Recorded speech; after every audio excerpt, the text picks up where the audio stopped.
श्री गुरु महाराज जी का हुक्म गुरुमुख होठो।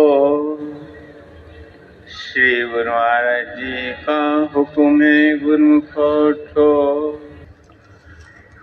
सौभाग्यशाली गुरुमुख सज्जन मंडली, इसी प्रकार अपने मन चित्त की समस्त वृत्तियों को एकाग्र करते हुए सुंदर सिंहासन पर विराजमान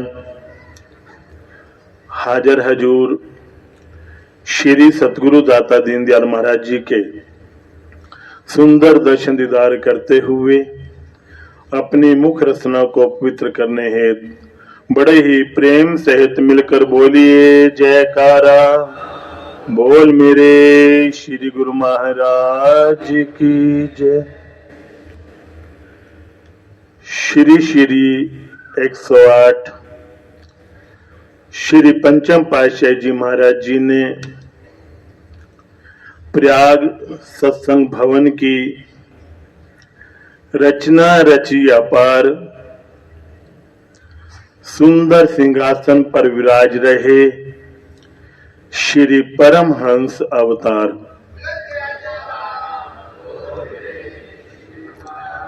सत्संग सेवा सिमरन की त्रिवेणी खूब बहाई है। श्री प्रयाग सत्संग भवन में सब प्रेमियों को हो रहे दर्शन, सबको लाखों लाख बधाई है।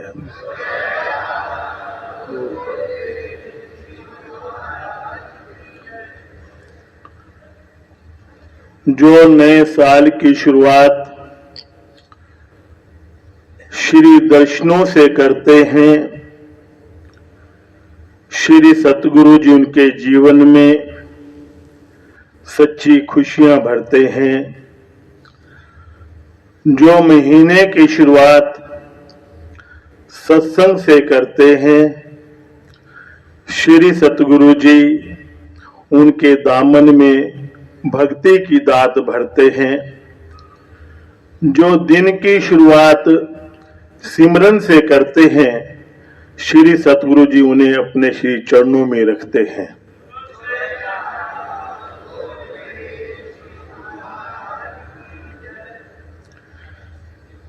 कितने भाग्यशाली हैं हम सब कि हम सब गुरुमुखों के जीवन में ये सुंदर घड़ियां प्राप्त हुई। इन सुंदर घड़ियों की महिमा का गायन करते हुए कदरदानों ने अपनी वाणी में लिखा है कि जो सुख एक पल गुरु दर्शन विच, सो दोहा जहाना ना दिसे। जेस्ते मेहर सतगुर दी होवे, ए सुख आवे तिस दे हिस्से। दर्शन करत मन ठंडा होए, दुख दिलीदर सब नसे। संत रैन सब भारन ए सुखनु, पर लधा किसे किसे। कि जो सुख इस समय हम सब गुरुमुख प्रेमियों को अपने श्री सतगुरु दाता दीनदयाल महाराज जी के सुंदर दर्शनों से प्राप्त हो रहा है, संसार के समस्त सुख इसके आगे फीके हैं। अभी हम शब्द के अंदर भी गायन कर रहे थे कि आपका दर्शन खुशियों की मंजिल, रहमत का भंडार। जब जब पाऊं दर्शन तेरा, जलते खुशियों के हैं चिराग। कि जब जब प्रेमियों को श्री दर्शनों का सौभाग्य प्राप्त होता है, उनके हृदय के अंदर खुशियों के चिराग जल उठते हैं। कलह क्लेश कल्पनाओं से इंसान मुक्त हो जाता है। ये कृपा है हम सब रूहों पर। हम देखें संसार के अंदर हर एक इंसान अपनी संसारिक जीवन यात्रा में निकला हुआ है। उस जीवन यात्रा के अंदर वो हमेशा अपने साथ संसारिक रिश्तेदार, सगे संबंधी, भाई बंधुओं को अपना संसारिक जीवन यात्री सह यात्री मानता है। लेकिन वो जितने भी रिश्तेदार, सगे संबंधी जिनको हम अपना सह यात्री मानते हैं, इस लोक में हमें मिलते हैं, इस लोक में हमें छोड़ जाते हैं। जब मिलते हैं तो थोड़ा सा सुख, और जब बिछुड़ते हैं तो कितना दुख दे करके जाते हैं। ये संसार के रिश्तेदार, नाते, सगे संबंधी, संसार के सुख सुविधाओं के, वैभव के साधन, ये तो थोड़े से समय के लिए हैं। ये हमेशा हमारे साथ नहीं रहते। इस लोक में मिलते हैं और इस लोक में बिछुड़ जाते हैं।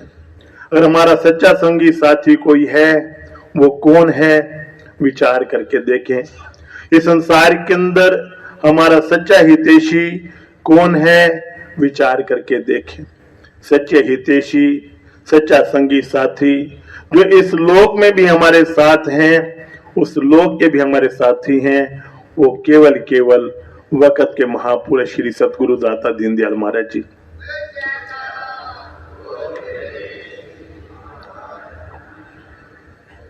परम पूजनीय महात्मा जी कई बार अपने सत्संग के वचनों में एक किस्सा सुनाते थे कि कोई सेठ था, पुराने जमाने की बात है, जिस प्रकार से आजकल आने जाने के अनेकों साधन हैं, उस समय कोई साधन नहीं होते थे, लोग पैदल ही यात्राएं करते थे। उन्होंने अपने किसी व्यापार के सिलसिले में कहीं बाहर दूसरे शहर जाना था, तो मन में भाव आया कि अकेले यात्रा करने में बड़ी मुश्किल होगी, किसी न किसी को अपने साथ लेकर के जाऊं, जो उनका मेहताना होगा उसको दे दूंगा। किसी के पास गया, 2 लोगों के पास, 4 लोगों के पास, कोई भी उनके साथ जाने के लिए तैयार ना हुआ। आखिरकार उन्हें संतों के दर्शन हुए। उनके चरणों में प्रार्थना करता है, महाराज जी, मैंने 2, 4, 6 दिन के लिए यात्रा पर जाना है, अगर आप हो सके तो आप मेरे साथ चलें, और जो भी यथा योग्य सेवा होगी मैं आपकी करूंगा। तो संतों ने कहा, ठीक है, हम साथ चलने के लिए तो तैयार हो जाएंगे, लेकिन हमारी एक शर्त है। वो शर्त ये है कि जितना भी समय आप हमारे साथ व्यतीत करोगे, कोई व्यापार की बात नहीं होगी, कोई संसार की बात नहीं होगी, जो भी हमारे आपस में चर्चा होगी केवल प्रभु नाम की ही चर्चा होगी। तो सेठ ने चरणों में नतमस्तक हुआ, जी महाराज जी, जो आपकी आज्ञा। 2, 4, 6 रोज का सफर था। प्रभु चर्चा के अंदर भी वो समय व्यतीत हुआ। वापिस आए तो जब संत विदाई लेने लगे तो सेठ से कहते हैं, प्रेमी, बहुत जीवन आपने संसार के अंदर जिया, संसार के कार्य व्यवहार के अंदर जिया, लेकिन अब थोड़ा सा जो समय आपके पास बचा है, इसे प्रभु भक्ति के अंदर व्यतीत करो। और जब आप इस संसार को छोड़ करके जाओगे, जो संसार के अंदर आपने समय व्यतीत किया, उसका भी आपको फल भोगने को मिलेगा, और जो हमारे साथ आपने समय व्यतीत किया, उसका भी फल आपको प्राप्त होगा। कुछ समय के बाद वो प्रेमी अपनी संसारिक जीवन यात्रा को पूर्ण करके वापिस अपने धाम में चले गए। धर्मराज के दरबार में लेखा जोखा हुआ। जो संतों के साथ समय व्यतीत किया था, तो धर्मराज के दरबार में ये आज्ञा हुई कि आपने जो समय संतों के साथ व्यतीत किया, उसका भी फल आपको भोगने को मिलेगा। जितना समय व्यतीत किया, उसका 4 गुना आपको फल प्राप्त होगा। और जो संसार के अंदर व्यतीत किया, उसका भी फल आपको भोगने को मिलेगा। पहले आप कौन सा फल भोगना चाहोगे? संतों के बात याद आई कि महाराज कि जो मैंने क्या नाम है संतों के साथ समय व्यतीत किया, वो मैं फल पहले भोगना चाहता हूँ। संतों ने उनको भेज दिया कि जाओ। जब वहां पर पहुंचे तो वहां पर सब तरफ सत्संग ही सत्संग चल रहा था, और श्री गुरुमय के साथ, संतों के साथ जो हमारा रिश्ता है, वो कोई पारिवारिक रिश्ता नहीं है, संसारिक रिश्ता नहीं है। श्री गुरुमय के साथ हमारा आध्यात्मिक रिश्ता है। श्री गुरुमय इस लोक में भी हमारे साथ होते हैं, पर लोक तक हमारे साथ चलते हैं। तो जब प्रेमी वहां पर पहुंचा तो उस प्रेमी ने देखा कि वही संत वहां पर विराजमान है। उनके चरणों में गिर पड़ा तो संतों ने कहा, प्रेमी ये जो समय आपको यहाँ पर प्राप्त हुआ, इस समय को यूं ही मत गवाओ, इसको सत्संग सुनने में गवाओ, सेवा में लगाओ, सिमरन में लगाओ। और जो समय उनको प्राप्त हुआ, सेवा सत्संग सिमरन में ही वो समय व्यतीत किया। जब समय पूर्ण हुआ वहां का, तो धर्मराज के दूत वहां पर उन्हें लेने के लिए आते हैं, उसको डराते हैं, धमकाते हैं कि आप चलो, आपका समय पूरा हो गया। तो संतों के पास जब जाता है तो संत कहते हैं, भैया इन्होंने तो जो समय यहाँ का भोगना था, जो सुख भोगना था, वो सुख तो यहाँ पर भोगा ही नहीं, इन्होंने तो पूरा का पूरा समय सेवा और सिमरन के अंदर लगाया है। आखिरकार धर्मराज को भी वहां पर आना पड़ा। संत उस प्रेमी के आगे आकर खड़े हो गए और संतों ने प्रार्थना की, महाराज जी आपने ही अपने आज्ञा के अनुसार इनको यहाँ का सुख भोगने के लिए भेजा, लेकिन यहाँ पर आकर सुख तो नहीं भोगा, इन्होंने सेवा सिमरन के अंदर समय व्यतीत किया। आखिरकार धर्मराज भी संतों के आगे, श्री गुरु महाराज के आगे नतमस्तक हुए। और वहां पर वाणी में भी लिखा है कि संतन मोह को पूंजी सौंपी, उतरे मन का धोखा, धर्मराय अब क्या करे जो सगले फाट्यो लेखा। कि श्री गुरु महाराज जी हमारे जन्म जन्मांतरों का लेखा मिटा देते हैं, अपने चरणों में हमें बिठला करके अपना सच्चा प्यार देते हैं, सच्चा आनंद देते हैं।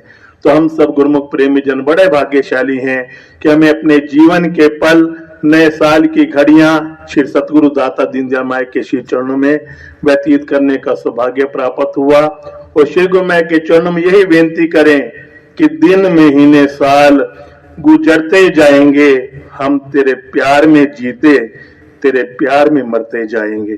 लेकिन कब? जब हम श्री गुरु माई के द्वारा बनाए हुए भक्ति के 5 नियमों की श्रद्धा पूर्वक से परिपालना करेंगे, अपने महाप्रभु जी के द्वारा बख्शे गए सच्चे नाम की कमाई करेंगे। कितनी कृपा कर रहे हैं श्री गुरु माई जी हम सब प्रेमियों पर। जो भी गुरुमुख प्रेमी अपना कोई भी भाव लेकर के श्री गुरु माई के पास पहुंचता है, तो श्री गुरु माई जी अपना शुभ आशीर्वाद देते हुए यही वचन फरमाते हैं कि संसार के अंदर चाहे संसारिक तरक्की करनी है, चाहे आध्यात्मिक तरक्की करनी है, उसका साधन तो केवल एक ही है। वो क्या है? श्री गुरु माई के द्वारा बख्शा गया सच्चा नाम। तो हम सब गुरुमुखों का ये फर्ज बनता है कि अपने इष्ट देव श्री सतगुरु दाता दीनदयाल माई के द्वारा बख्शे गए सच्चे नाम की कमाई करते हुए, जो श्री परमहंस दयाल महाराज जी का सच्चा संदेश हमारे हाजिर हजूर श्री सतगुरु दाता दीनदयाल महाराज जी हमें बार बार दे रहे हैं कि 2 घंटे नित्य रोज का सिमरन, चाहे आधा घंटा बैठ करके करो, 1 घंटा करो। इस नियमों का श्रद्धापूर्वक से परिपालन करते हुए, सच्चे नाम की कमाई करते हुए हम अपना ये लोक भी संवारें, परलोक भी संवारें और श्री सतगुरु दाता दीनदयाल महाराज जी की प्रसन्नता के पात्र बन जाएं। बोलो जयकारा, बोल मेरे श्री गुरु महाराज की जय।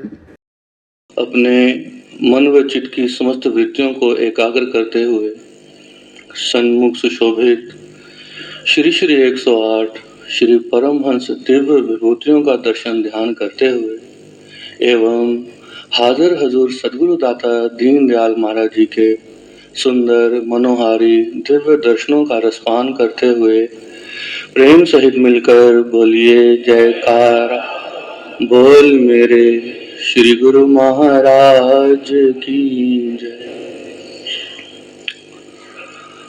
महापुरुषों का अवतरण इस संसार में केवल और केवल हम जीवों के कल्याण के लिए हो। जिस प्रकार सांसारिक विद्याओं के लिए सांसारिक गुरु के पास जाया जाता है, उनसे विद्या ग्रहण की जाती है, Receive 5 rupees on Google तो Pay for संसारिक business. क्षेत्र में मनुष्य का विस्तार होता है, उसका कल्याण होता है, उसको मान सम्मान मिलता है। इसी प्रकार आत्मिक विद्या ग्रहण करने के लिए वक्त के महापुरुषों का अवतरण होता है। लेकिन इन दोनों विद्याओं में शिक्षा ग्रहण करने के लिए थोड़ा सा भेद है। संसारिक विद्या ग्रहण करने के लिए मनुष्य को अपने विवेक का, विचार का इस्तेमाल करना पड़ता है। लेकिन ये जो आत्मिक विद्या है, जिस विद्या के सद्गुरु स्वामी होते हैं, जो परा विद्या देने के लिए वो इस धराधाम पर अवतरित होते हैं, उस विद्या को ग्रहण करने के लिए हमें अपने विवेक को शून्य करना पड़ता है। अपने बुद्धि विचार को उनके चरणों में अर्पित करना पड़ता है। इसमें तो केवल श्रद्धा और विश्वास की आवश्यकता है। जो गुरुमुख श्रद्धा और विश्वास से अपने सदगुरु का ध्यान करते हैं, उनके वचनों पर अमल करते हैं, उसमें रेख में एक नहीं निकालते, वही गुरुमुख सच्ची भक्ति हासिल करते हैं। भक्ति के मार्ग में तो कितने ही लोग अग्रसर होते हैं, लेकिन मंजिल तक वही पहुंचते हैं जो अपने सदगुरु को अपनी इष्ट जानते हुए अपना सर्वस्व उनको समर्पित करते हैं। महापुरुषों की कृपा भी ऐसे ही जीवों पर उतरती है, और जब ऐसे गुरुमुख जन महापुरुषों की कृपा को अनुभव करते हैं या उनको लगता है कि महापुरुषों ने किस प्रकार हम पर कृपा करके हमें इस सांसारिक दलदल से निकाला है, तो उनके मुख से अनायास ही निकलता है कि सब धरती कागज करूं, लेखनी सब बन राय, सात समुद्र की मस करूं, गुरगुन लिखा न जाए। वो कहता है कि अगर मुझे पूरी धरती कागज के रूप में मिल जाए और जितने भी जंगल हैं उनकी कलम मिल जाए और सारे सात समुद्र मुझे स्याही के रूप में भी मिल जाएं, तो मैं अपने सदगुरु की महिमा नहीं गा सकता, क्योंकि सदगुरु की महिमा इतनी अनंत है जिसको ये जीव गा ही नहीं सकते। सदगुरु इस धराधाम पर वो अवतारी विभूति होते हैं जो हमें कुछ बताते नहीं, कुछ जतलाते नहीं, और अनायास हम पे कृपा उतारते चले जाते हैं। संसार का कोई व्यक्ति जो हम पर कोई एहसान करता है तो 20 बार जतलाता है। कई बार रिश्तेदारों में सब में गाता है कि मैंने फलानी जगह उसकी मदद की, ढिमकानी जगह उसका सहारा बना, लेकिन महापुरुष जब कृपा करते हैं तो पता ही नहीं चलता। इसलिए किसी प्रेमी ने लिखा है, तेरे दरबार की निराली शान ये देखी, तुझे देते नहीं देखा मगर झोली भरी देखी। हम सब अनुभव करते हैं जब त्योहारों पे संगत दरबार में आती है तो किस प्रकार महापुरुषों की महिमा गाते हैं। जब वापस घरों को जाते हैं तो सब अपने अपने अनुभव बयान करते हैं। कोई कहता है कि मैं ये इच्छा लेके आया था, मेरी आंदोलन में रहते रहते ही, श्री प्रागधाम में रहते रहते ही मुझे फोन आ गया और ये मेरी इच्छा पूरी हो गई। कोई किसी प्रकार का वर्णन करता है, कोई किसी प्रकार का वर्णन करता है। एक सदगुरु एक रूप में कितने ही जीवों का कल्याण करते हैं, कितनी ही रूहों का कल्याण करते हैं, ये वर्णन से पर है। हम बड़े सौभाग्यशाली हैं कि इस कली काल में हमें वक्त के महापुरुषों की चरण सोहबत नसीब हुई, और इस उत्तम दुर्लभ अवसर को पाकर हमारा ये फर्ज बन जाता है कि महापुरुष हम पर जो भी कृपा करते हैं, हमें जो भी आज्ञा देते हैं, हमें जो भी नियम बनाते हैं, हमें उन नियमों की श्रद्धा और निष्ठा से पालना करनी है। जिस प्रकार महापुरुषों ने हमारे लिए भक्ति के 5 नियम बनाए हैं, श्री आरती, पूजा, सत्संग, सेवा, सुमिरन और ध्यान, हमें चाहिए कि हम समझें कि ये नियम हमारे लिए क्यों बने। यही वो 5 नियम हैं जिनसे हमारा आत्मिक कल्याण निश्चित है। हम सोचें कि हम अपनी बुद्धि से, अपने विवेक से, अपने नियम बना के और भक्ति मार्ग में अग्रसर हो सकते हैं, तो हमारी नितांत भूल है। हम इस भक्ति मार्ग में तभी कामयाब हो सकते हैं, तभी महापुरुषों की कृपा को हासिल कर सकते हैं कि हम उनकी आज्ञा मौज में चलेंगे, श्रद्धा और विश्वास से उनकी आज्ञा को मानेंगे, तभी हम पे महापुरुषों की कृपा उतरेगी और हमारा इस लोक में भी कल्याण होगा और परलोक में भी कल्याण होगा। बोलो जयकारा बोल मेरे श्री गुरु महाराज की जय। आज के दिव्य सत्संग की, दिव्य दर्शनों की आप सभी गुरुमुखों को बहुत बहुत बधाई हो। ऐसे और दिव्य सत्संग सुनने के लिए इस चैनल को सब्सक्राइब करें, बेल आइकन प्रेस करना ना भूलें, ताकि आने वाले सत्संग की दिव्य अपडेट आप सभी गुरुमुखों को घर बैठे ही प्राप्त हो जाए। प्रेम सहित मिलकर बोलो जयकारा बोल मेरे श्री गुरु महाराज की जय। श्री सद्गुरुदेव भगवान की जय। सभी गुरुमुखों को साप्रेम जय सच्चिदानंद जी।